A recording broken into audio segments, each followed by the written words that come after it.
Everyone knows medieval nobles lived in castles, but have you ever wondered what it really took to become one? Spoiler: it wasn't all feasts and luxury.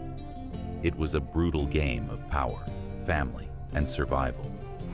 In medieval Europe, society was like a pyramid. At the very top was the king. Below him were the nobles, lords, barons, dukes, counts. They controlled land, armies, and wealth, but they weren't born powerful by accident. Their whole lives were about climbing and holding their place in the hierarchy. Most nobles were born into it, but there were other ways. You could be granted land by the king for loyal service.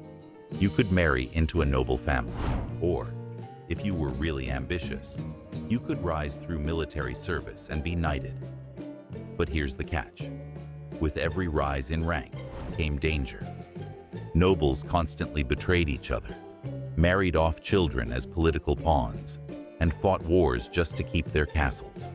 Would you rather be born a noble with enemies everywhere, or a poor peasant with no power, but no targets on your back? Comment noble or peasant below.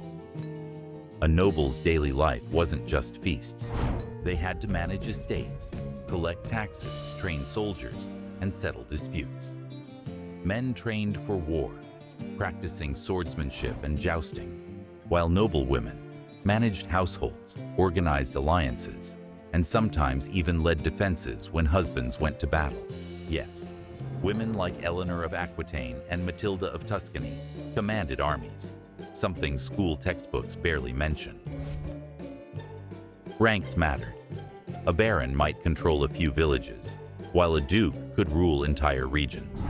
Counts, viscounts, earls.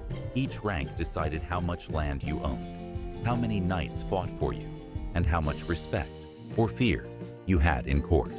If you could choose, which rank would you want?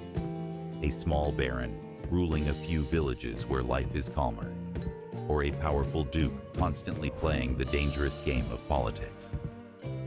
Drop your answer in the comments. But here's the truth.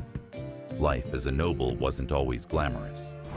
Castles were cold, food was bland, and betrayal was always one banquet away. Nobles lived with constant fear, not just of war, but of poison, assassinations, or even their own family turning against them.